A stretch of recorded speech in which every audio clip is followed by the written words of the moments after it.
No accident. Creating individual success is like having a recipe for a great meal. It only works if you know how to use the ingredients. As a best-selling author, entrepreneur, business coach, strategist, and champion, the Lewis Howard Live Show provides you the insider's view on winning. All we do is win, win, win, helping you become the best version of yourself.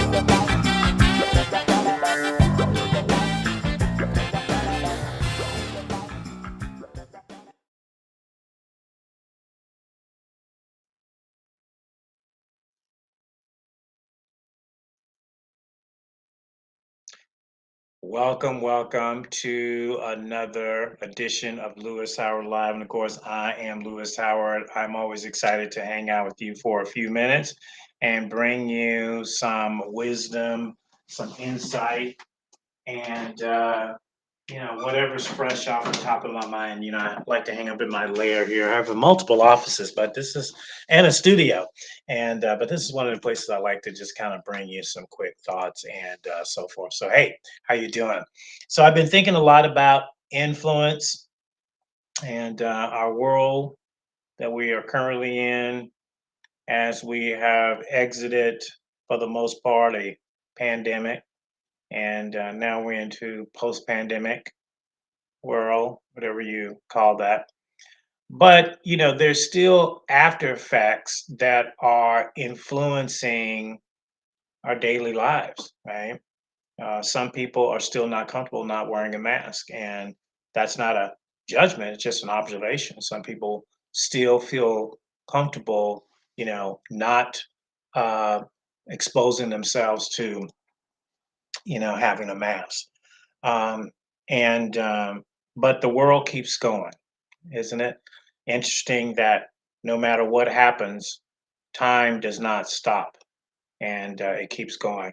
So, I just want to talk about just the power of influence, because it really is so important in our culture, in our world.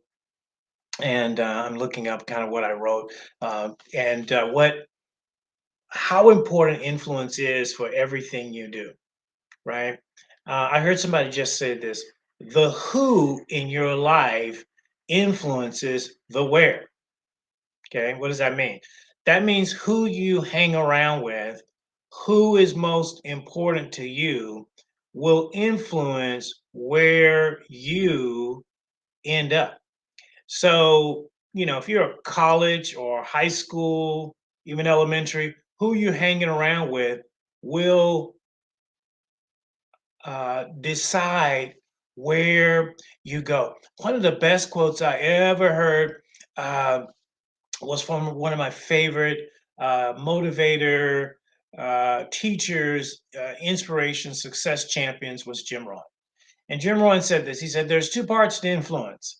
Their first influence is powerful, and the second influence is subtle."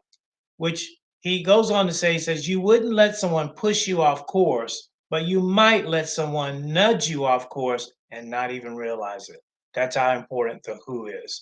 So, who are you listening to? Who is your muse? Who is your mentor? It's a big word in our culture, right? My mentor. And sometimes people will pick you as a mentor. You don't even know they've picked you. I have people I've picked as a mentor. They don't know, but they are the who. And they are influencing my decisions and choices on some level. So they're edging me in a direction that I may not be aware of it. So your who influences your where. It's powerful to know, because I think sometimes we just digest things because it sounds good to our ear, and yet we don't know what that effect has on us.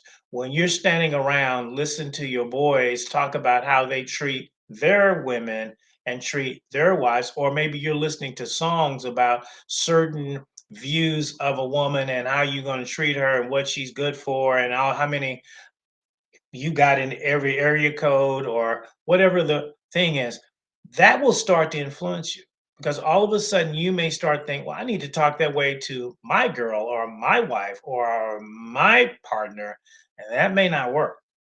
So be careful what the who is. So I got ahead of myself. Let's talk about what is influence. And of course, I got a full show coming up on this where we did a interview with a political candidate running for office, and I want to get his take on his perspective, and so I'm going to also get some different perspectives from people. But I just think as a culture, as a collaborative, and when I say culture, I mean worldwide, because many of you are hearing my show worldwide in different parts of the nation, different parts of the country, UK, Japan, and different places. And so when I say that, I'm thinking worldwide. So an influence is one who exerts influence, a person who inspires or guides the actions of others. So if you go back in your early days, your coach, if you were in sports, was an influencer to you.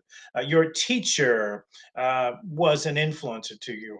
The people you hung around at lunch were influencers to you. And certainly your parental structure, your parents, your family were influences to you, whether you wanted them to be or not. And so sometimes what happens with influence, you pick up habits, you pick up ways of doing things from the people that influence you. There's this old story about a girl cooking in the kitchen, and she was cooking, I think, a ham, and she used a certain kind of pan, and the pan was too big for the ham, but she kept using it. And someone said, "Why are you using a pan that size?" And she stopped for a moment. She goes, "Well, that's because that's what my grandmother did."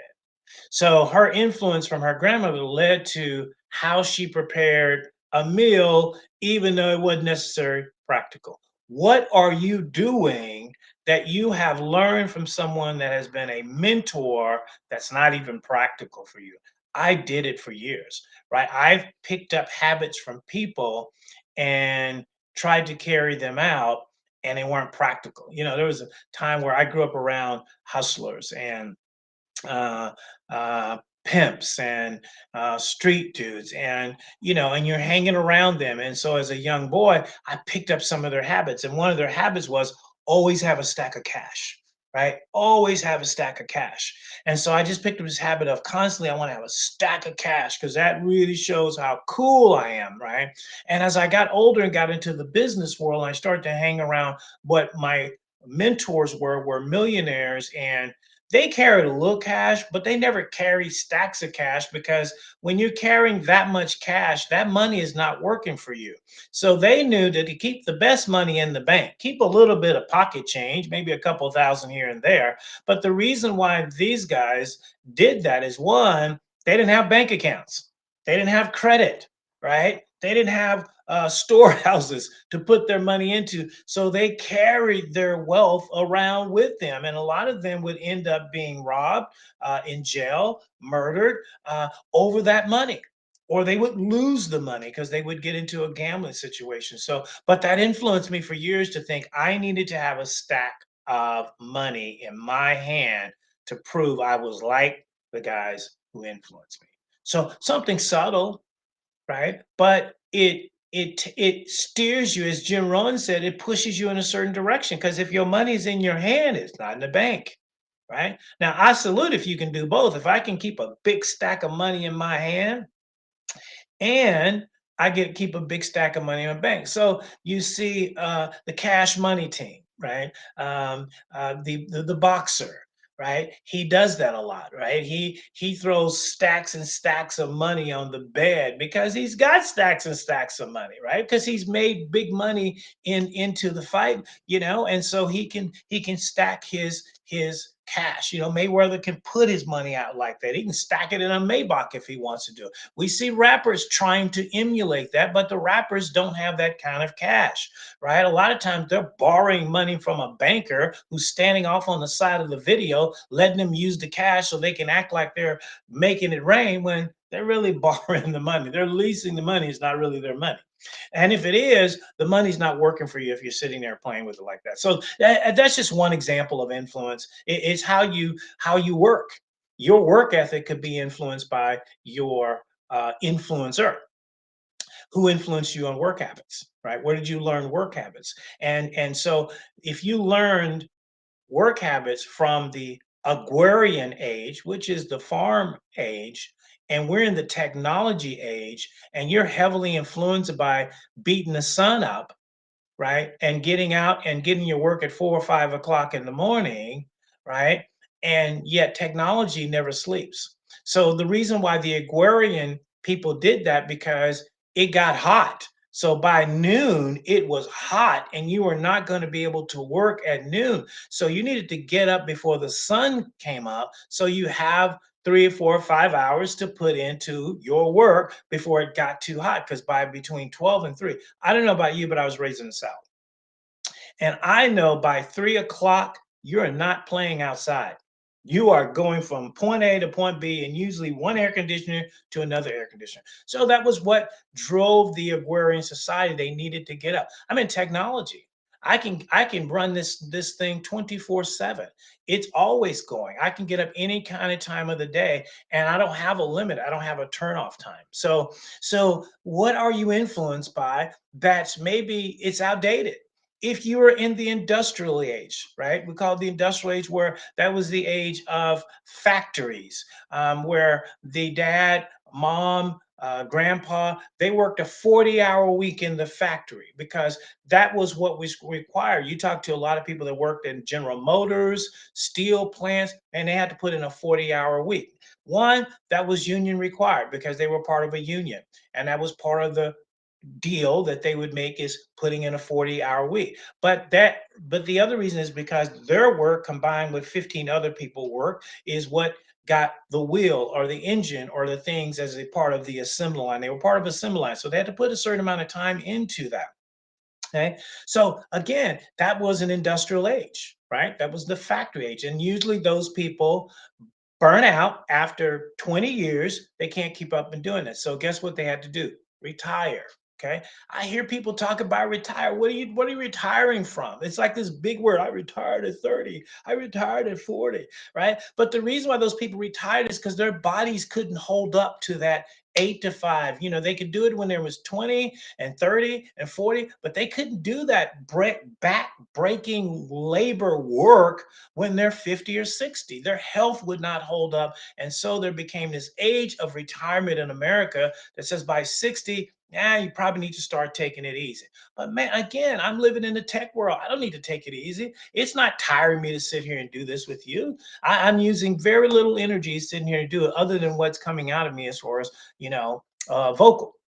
So again, we just do things. We're influenced by things we don't even understand, right? So it's not just an individual, it is a cultural influence. You're influenced by whatever political party you follow.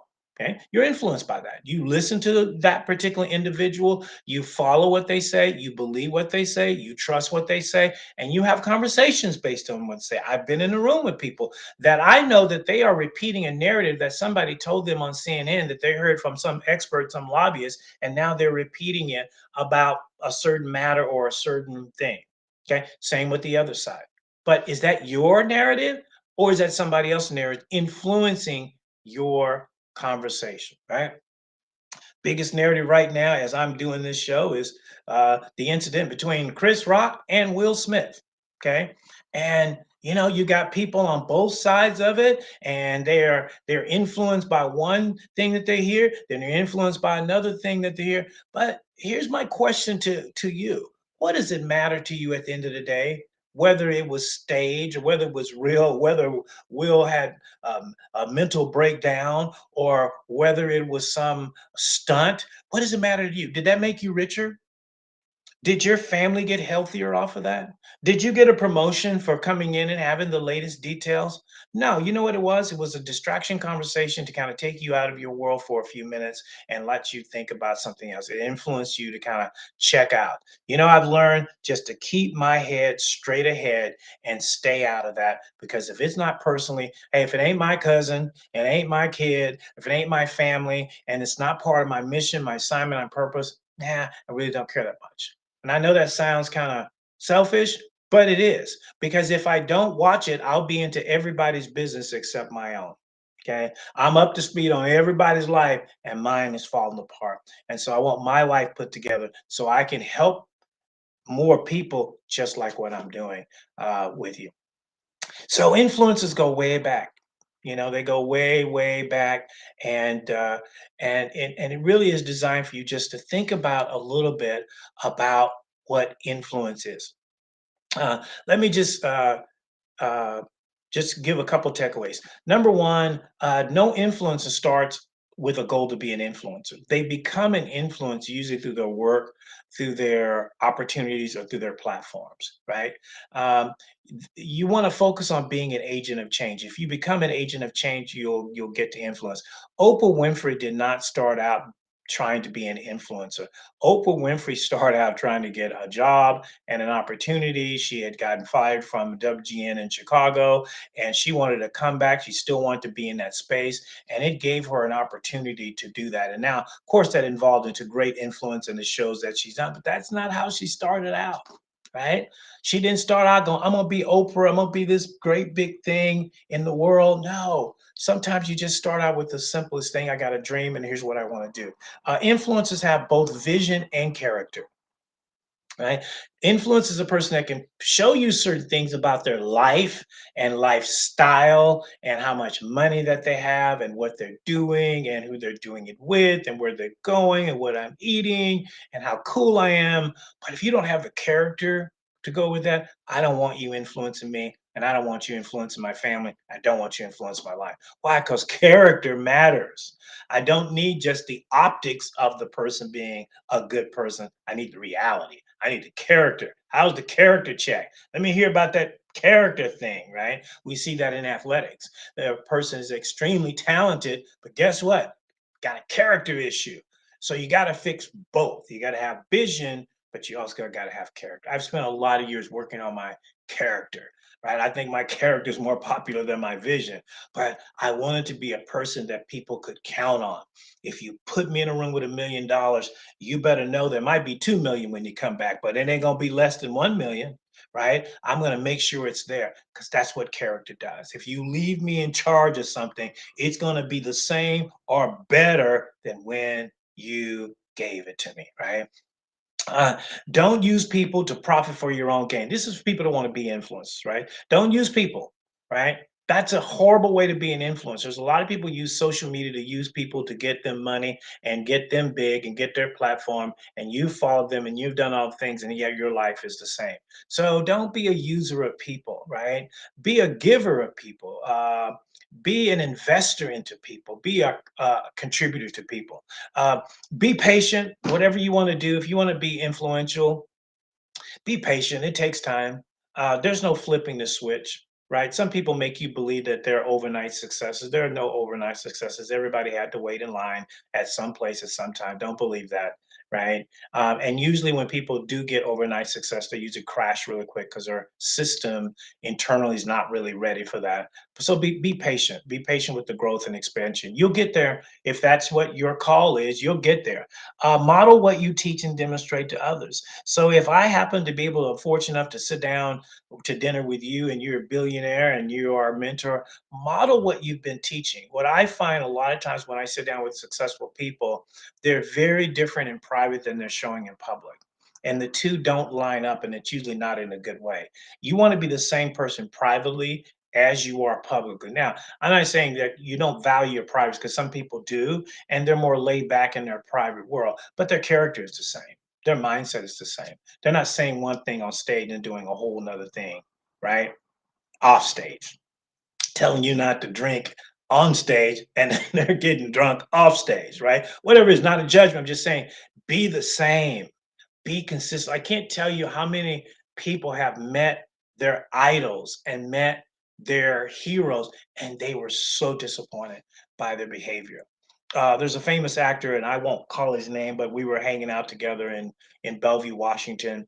And this guy had just come off winning an Oscar for supporting actor in a kind of a comedy movie with Jerry Maguire. You may know his name. I don't want to, call his name out because I don't have permission to do that. But anyway, he met some people, and we met and was talking, and I think he maybe was going through a bad time at that point. But some of the things that he did and said was out of character with what the perception of him was. And literally, after a while, I had people coming up to me and go, "Hey, your boy is out. out of line over you, or he did that, or that was not cool, or whatever, right? So you wanna be able to, now everybody has a bad day, bad season, bad time. Not again, yeah, that happens. But for the most part, if you're meeting a little 7-year-old kid, you want to be that same kid, that the model that that kid saw playing on the field. You are a role model. Sorry, Charles Barkley. You just, when you become a public figure, you also become a role model. Be approachable, right? This is really for people that have a big platform, and you become famous and you become a name, and all of a sudden now you don't want to be approached. We got 30 bodyguards around you, but you made your name being approachable. Try to keep your life where it's approachable. My goal is that no matter how much wealth, influence, impact, places I go, I always want to be approachable. Be approachable. It's really cool. Finish what you start. If you start something, then finish it. That's really the greatest part of influence, is people know that if you're going to get involved with something, you're going to go all the way. If you're going to start a fundraiser with someone, finish it. If you're going to launch a project with them, finish it. If you're going to volunteer something, finish it, start it, and also finish it. So this is just a few takeaways on influence, and I hope that you got something out of it. Hope that it was worth just the 20 minutes of time that you sort of sat here with me, and we'll keep bringing you a couple of shows here and there, and catch the upcoming show with um, a political candidate for congressional night in Seattle that I interviewed as well. And we'll see you again on another edition of Lewis Howard Live. Every great champion knows that success, overcoming, and winning in life is no accident. Creating individual success is like having a recipe for a great meal. It only works if you know how to use the ingredients. As a best-selling author, entrepreneur, business coach, strategist, and champion, the Lewis Howard Live Show provides you the insider's view on winning. All we do is win, win, win, helping you become the best version of yourself.